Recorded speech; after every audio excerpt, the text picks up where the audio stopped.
Hello everyone and welcome back to my channel. My name is Isaiah, and before I do anything, I wanted to thank everyone who let me know that my audio from yesterday's video was messed up. I did re-upload. It's all set up, it's fixed. I just completely forgot to turn off the audio recording that comes automatically with screen recording. I use QuickTime currently to record anything on the screen, and that makes things so much easier.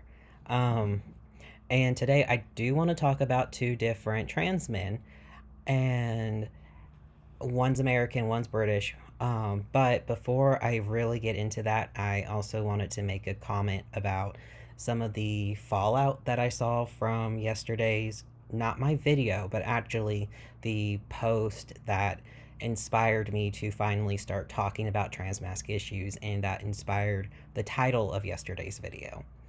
I ended up linking him my vlog, and we both agreed it's a great idea to try and get trans mask issues out there more. And I got curious, so I looked through his profile, and I saw he had cross posted the original talk to our LGBT. And very disappointingly, there was a trans woman who made a very long post and ended up just completely missing the point. Like, she got so hung up on some of the language that it completely closed off her mind and made everything a moot point. And I'm not just saying this as an interpretation, it was literally a one of the things that she kept going back to. So, you know, that's fun, to say the least, that you're proving our point by doing this. But whatever. The our LGBT mods did end up removing like all of her comments, so that is nice to see. I had replied to something that she had written about, because she made her long post and then a little while later said, it not to be dramatic or anything, but the fact I'm being silently downvoted instead of being talked to is a sign of trans misogyny, something like that. And I replied to that is like, you are being dramatic. This is not a post about trans women. This is a post about trans men, and you're making it about women. And all the comments got deleted except for mine. So that's hilarious. But I don't want to focus on that today. I still have a lot of anger and a lot of things I have a lot of feelings I have about that. I am honestly debating digging into that, because you can find moderator removed posts through RevEdit. But today, I want to celebrate two trans men from history and discuss some of the cool stuff that we've learned about them and some of the disgusting ways that they have been treated, both historically and today.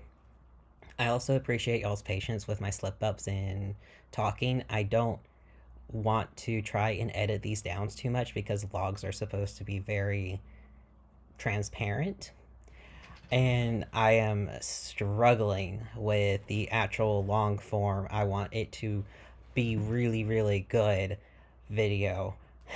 I talked for an hour yesterday and it was crazy. But okay, enough waffling. Let's get into it. So, first person we're going to talk about is Jim McHarris. He is a black trans man that was born in 1924, and we actually know a bit about him from the magazine Ebony. He was born in Mississippi, so Southern trans men represent. I am not going to dead name him like some people have done in the past. And so, starting with, he was born in 1924, Mississippi. He had his parents die in his early childhood, so he was raised by two sets of foster parents. He was a very typical trans boy. He hated everything feminine except for dating the ladies. He was into women. And as a teenager, he ended up transitioning then and start moving around the country. I guess it made it easier for him to live as a man if he wasn't anywhere long enough to like be called out. And he traveled for about 15 years and worked doing many jobs, anything from short order cook to a gas station attendant to preacher. So he was very involved with the church because when he ended up moving back to Mississippi in 1953, he actually became a deacon at a local church. He also worked as a short order cook, and he was all set up to marry a girl when there was a traffic stop.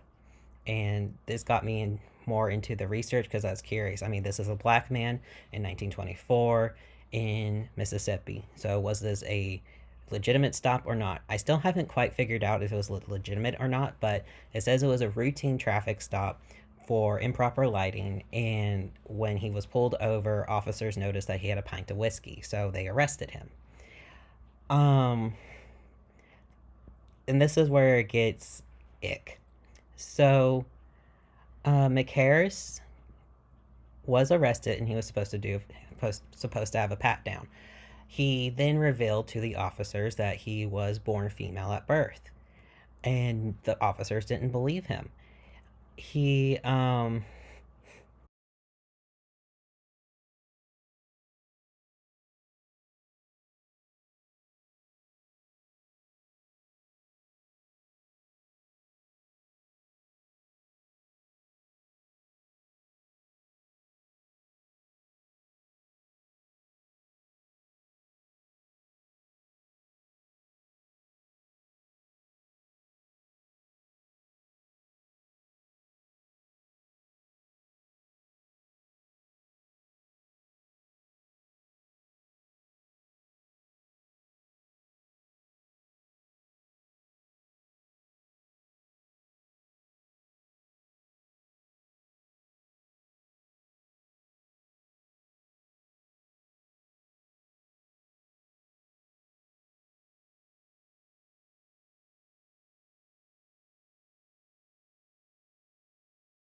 so he was forced to strip to prove that he was born female, and then he had the choice of either paying a $100 fine for the pullover or doing 30 days in jail.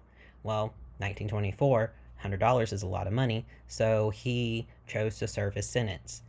And he was dressed in men's clothes, but he worked in the prison, but he was housed with a female prisoner, so he clearly wasn't respected as a man, obviously. I mean, he's a black trans man in 1924 Mississippi. When he was finished with his time, he realized that the life that he was building in the town he had settled in was just not good. And this is around when the Ebony article came out. He he made the choice to live permanently as a man, but the one thing he didn't do was register for the draft. And when Ebony asked him why, he said, "Man, I ain't crazy." But I love that because it's true. You can live your life as a man and refuse to do the draft, but you're not crazy for doing so, because who the fuck wants to do that? And my second one is probably more well known, Dr. James Barry. He was a naval surgeon who died of dysentery in 1865. And after he died, it came out that he was born female at birth. Um, Part of why there's so much controversy is there's a book called Dr. James Barry, A Woman Ahead of Her Time, that treats his gender identity as something that's up for debate. Like, explicitly, there were tweets from the author at some point calling the body a Rorschach, or which is odd. There's speculation from those authors that maybe Barry was intersex, despite the fact that the person who wrote the death certificate found a perfect female body. So if Barry was intersex, it wasn't in a way that they could physically see. It would have been more internal, I believe. But James Barry is a pretty cool guy. Like, he was born in Ireland in 1789 to people that ran a successful grocery business. One of his older brothers really liked to spend a lot of money, and so he had bankrupted the family. But things turned around again when they got an inheritance from an uncle. And with that, Barry and his mom set off to Edinburgh so that he could study medicine. And around this point is when he switched from female presenting to male presenting, from what I can tell. He enrolled in medical school, passed his exams for a college of surgeons, and joined the army. He went everywhere. He was flamboyant. He loved to wear stylish wigs, but he was also someone who would be very willing to curse people out. He carried a rapier. He also pissed people off because he wanted to improve sanitation and medical care.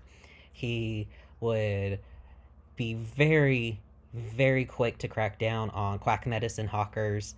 He tried to improve access to clean water for everybody, not just the rich. Drew up strict rules for humane treatment of patients. He also is known for performing one of the first documented cesarean sections in which both the mom and the baby lived. He also worked in places to improve living conditions and diets for soldiers, and that all ranks can have access to downtime and recreational facilities and libraries. He would get all the way up in people's faces if they weren't listening to him. I adore that. So you've got this flamboyant doctor who is incredibly intelligent and dapper as hell, just shaking a rapier in your face. Like, you better fucking let these people go to the library. Love him. Um, he didn't even want to retire. He moved back to England when he was 70, and the medical board was like, "No, fuck you. You are getting ill. You need to stop." Um, and he died a few years later. And here's some more grossness, historical grossness, not modern grossness. He begged in his will that his body remain unexamined and he be buried in the clothes that he was wearing. He did not get that because they decided to do a whole thing anyway. And like I said, the person discovered that the person who was doing the medical stuff after death, was like, "Oh, yeah, I found a perfect female." And so that's why James Barry is remembered, because he's had people speculating on his gender identity for years. And it pisses me off because there is definitely a historical precedent for women dressing up as men so that they could go into places they usually couldn't. But a lot of these instances also show that they would only cross dress for a certain amount of time. Then you have people like Jim McHarris or James Barry, who, once they chose to start quote unquote cross dressing, they chose to remain being seen as male for the rest of their lives. And with Barry in particular, what's so infuriating about modern speculation on his gender identity is the fact that he made a specific request to be seen as a man, to not be looked at after he died, and to be buried in the clothes he was born in. He didn't want people to see him nude because he knew that if they saw his body, they would be like, "Oh shit, Barry was a girl." And he wasn't. So all of this shit about maybe Dr. Barry was intersex and transitioned to male after being raised female, or maybe he was a woman that just remained like that so that he could be seen as a surgeon. It's like, no, I'm sorry, but I don't see a woman who has chosen to cross dress to be seen as a man to get further ahead in life to be so adamant about not having their body looked at after death. Because, like, after a woman who's been cross dressing dies, why would she be so concerned about that?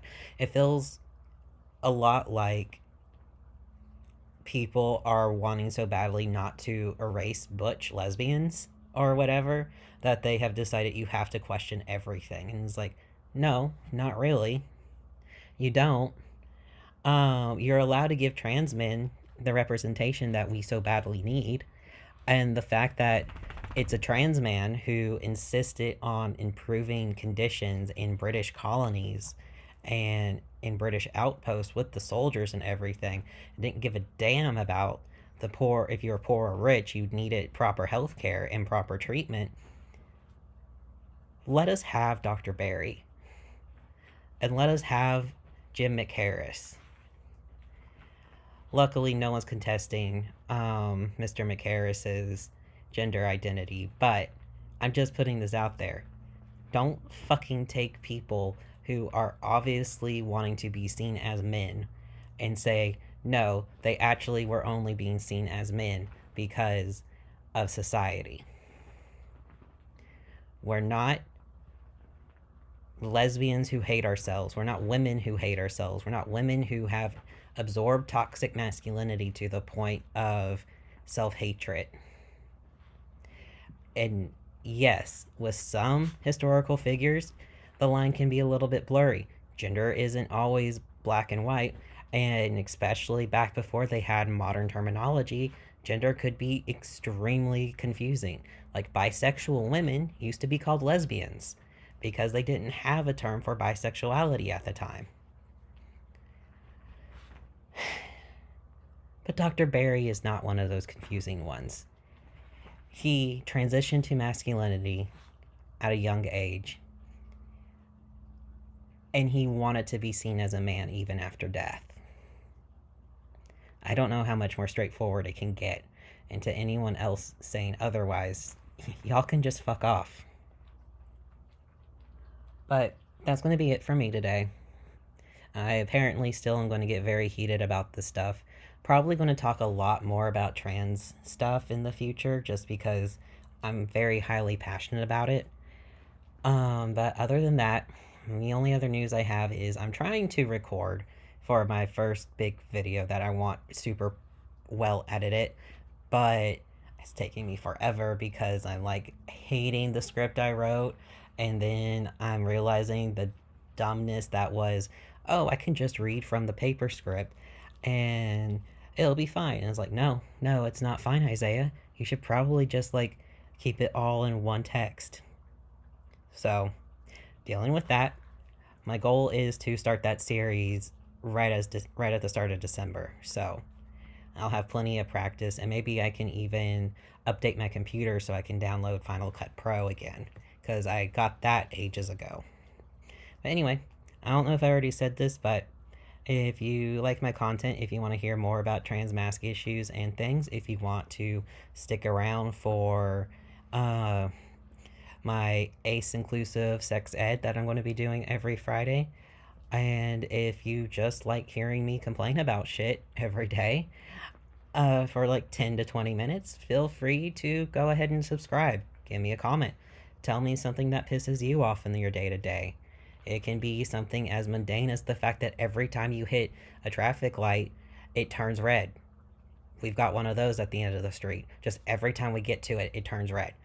I don't know if it has like a tracker on our license plate or what, but it just turns red. And I'm like, why? But I hope y'all have a great day today. Stay hydrated, and I'll talk to y'all tomorrow. Bye.